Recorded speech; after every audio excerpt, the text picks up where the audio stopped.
Seguindo. Vivências traumáticas, programação de autodefesa. O problema ocorre quando o registro de um evento traz consigo o alerta de perigo. Seu cérebro criará um condicionamento para aquela situação. Então veja bem, vivências traumáticas, nós estamos falando da programação.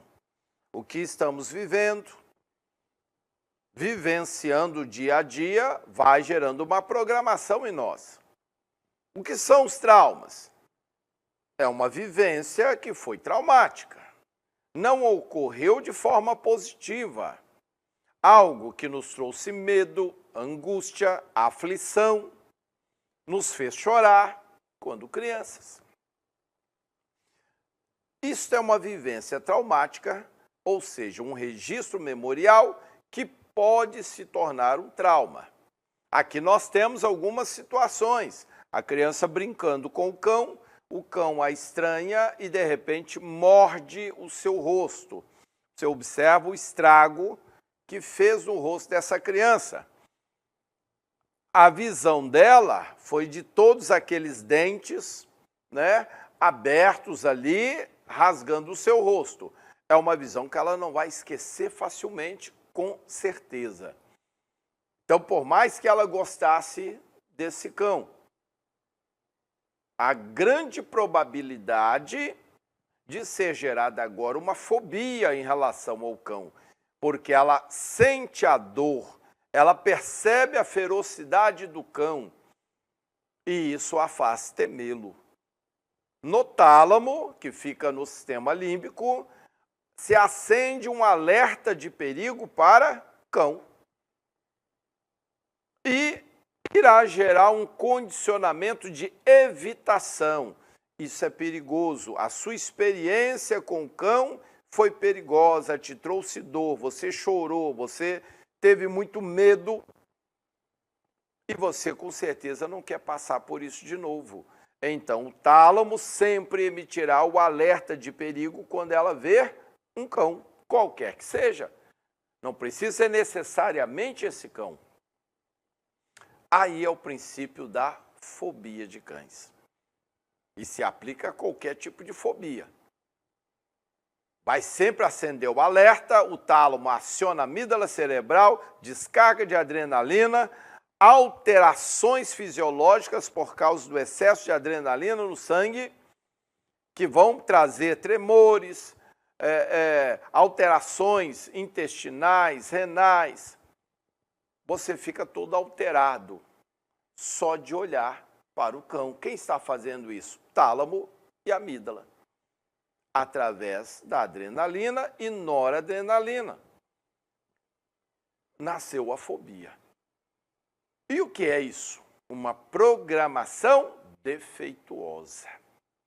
Dentre as muitas programações daquela faixa etária, uma é defeituosa. Por quê?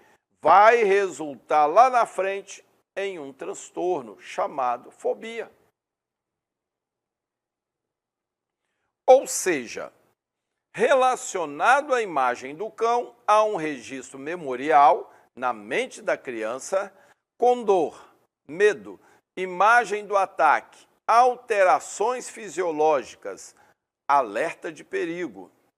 Neste registro, temos uma programação, um condicionamento para este alerta, fuga, ou seja, sempre o cérebro vai trazer o alerta e um condicionamento, uma resposta, que é fuga.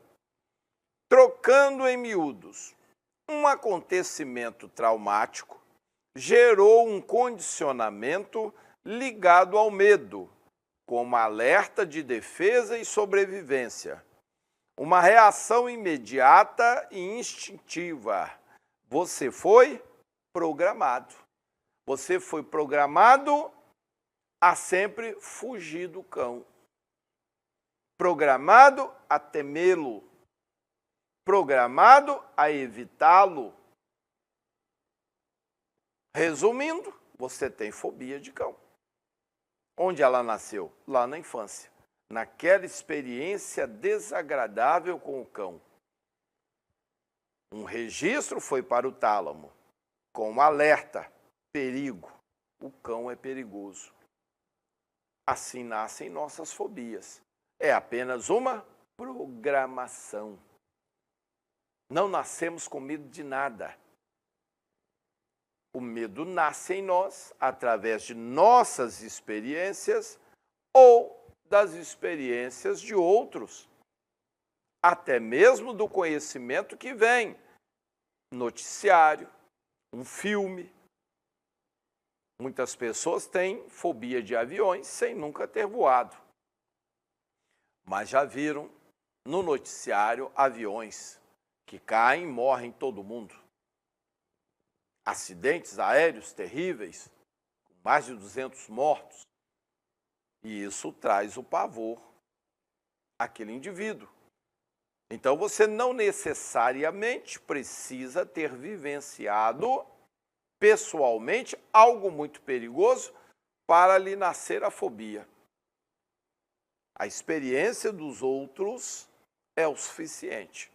Aprendemos não somente com nossas experiências pessoais, mas sobretudo com as experiências dos outros. Aprendizado. Memórias de longo prazo. Condicionamentos. O caminho do aprendizado passa por, primeira coisa, o recebimento de uma nova informação.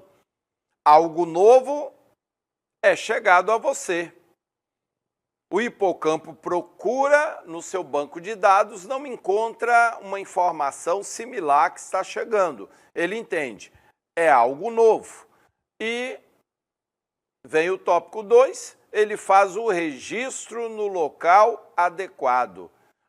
O córtex cerebral, ele é dividido em regiões e cada região é adequada a um tipo de registro memorial. Então, recebo a nova informação, o hipocampo registra no local adequado. 3. Associação com outros registros memoriais.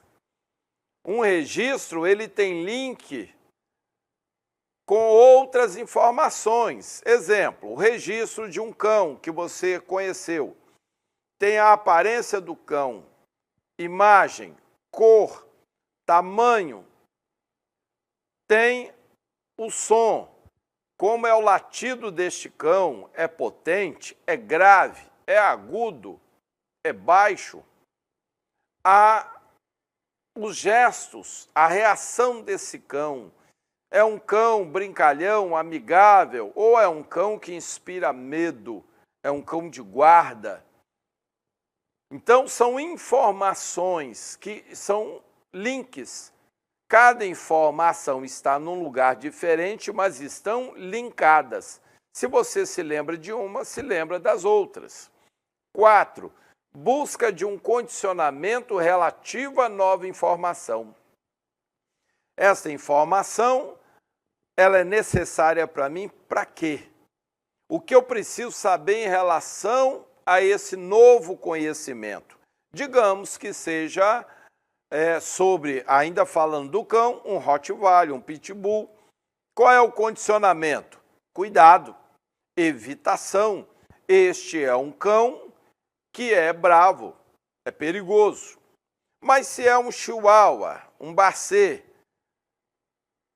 eu tenho um outro condicionamento. Este é um cão brincalhão, é um cão manso e não precisa ser temido. 5. Relevância da nova informação.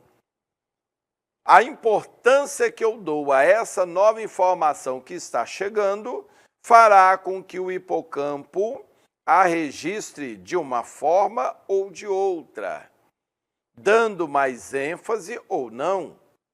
É o primeiro passo para essa informação se tornar um aprendizado, a relevância que eu dou a essa informação.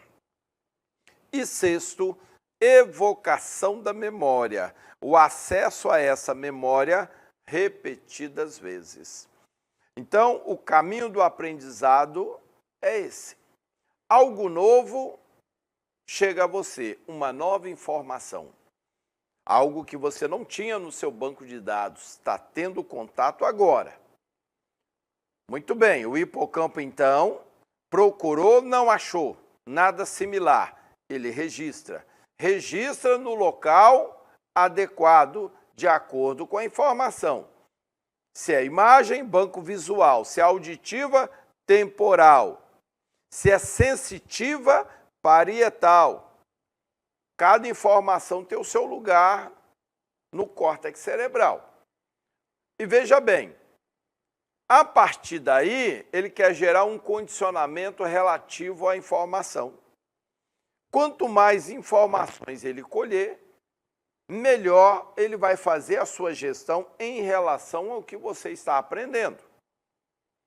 Como utilizar algo, ou se é relativo a um animal, qual é o seu comportamento diante daquele animal, é de evitação, é de aproximação para brincar, porque é um animal dócil. Qual é a relevância desta informação para mim? Se eu julgar importante, é o primeiro passo para o hipocampo fazer uma memória que possa perdurar.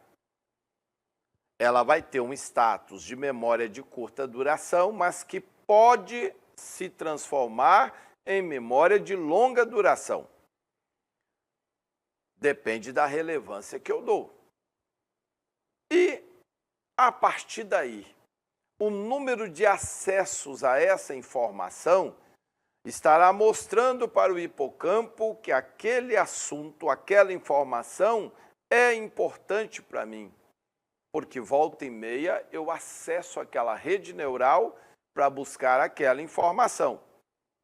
Cada vez que eu repetir esse ato, ele amplifica as sinapses neurais. Já falamos sobre isso aqui no curso. É a comunicação entre um neurônio e outro, através daquele pulso elétrico. Um neurônio está passando a informação para o outro. Quanto maior o pulso, mais fácil acessar essa memória e encontrar o conteúdo dela. Então, as repetições farão com que haja uma amplitude sináptica. Os pulsos desta memória serão mais fortes, mais intensos, e eu vou conseguir encontrar essa memória com facilidade. Após algumas repetições, que são extremamente necessárias, o hipocampo transformará essa memória de curta duração em memória de longa duração. Quando isso acontecer, eu aprendi alguma coisa. Todo aprendizado passa por este processo. Tudo que você sabe, tudo que você aprendeu, passou por este processo. Você se interessou por alguma coisa, deu relevância e você acessou esta memória várias vezes, ou seja, repetiu um processo várias vezes até aprendê-lo. A memória se tornou de longa duração. Lobos cerebrais, armazenamento de memórias e processamento. Então aqui nós temos a divisão do cérebro e as cores. Por quê? É para que você identifique, o amarelo, lobo frontal. É uma área que controla seus movimentos voluntários, como eu estou mexendo com o braço, quando você está andando. Todo movimento que você executa de forma voluntária é comandado pelo lobo frontal. Mas também o raciocínio, cálculos, tomada de decisão, a fala, tudo isso é controlado pelo lobo frontal. O azul é o parietal, faz uma interpretação sensitiva. Você toca em algo molhado, úmido, você percebe rapidamente. O parietal é quem interpretou. Põe a mão em algo quente, numa superfície áspera ou muito lisa. Quem te dá essa percepção? Parietal.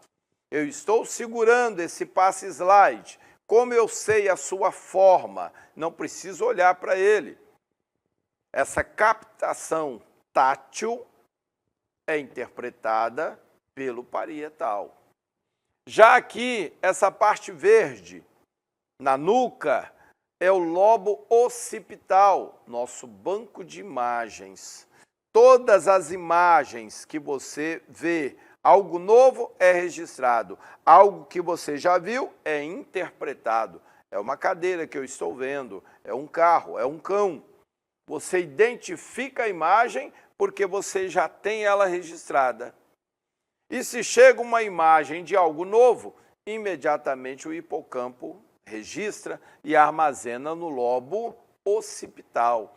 Esta parte aqui, avermelhada, quase vinho, é o lobo temporal, nosso banco de memórias auditivas. Todo tipo de som que você ouvir tem registro aqui no temporal. Não somente isso, ele é parte importante no nosso equilíbrio.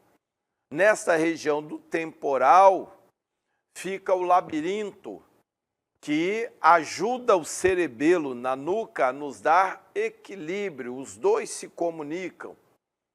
O labirinto é que diz se você deitou, se você levantou, se você virou rapidamente a sua cabeça, ele manda essas informações para o cerebelo.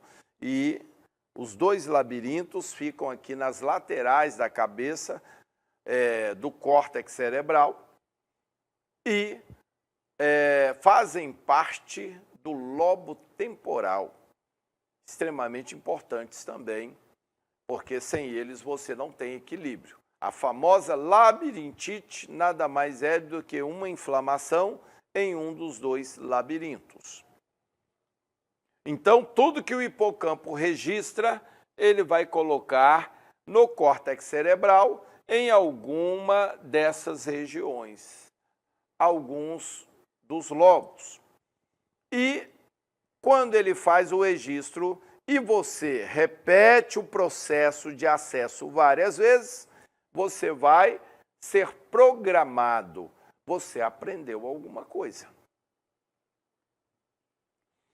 Quando temos estes ingredientes, a memória se torna de longo prazo ou se torna um aprendizado.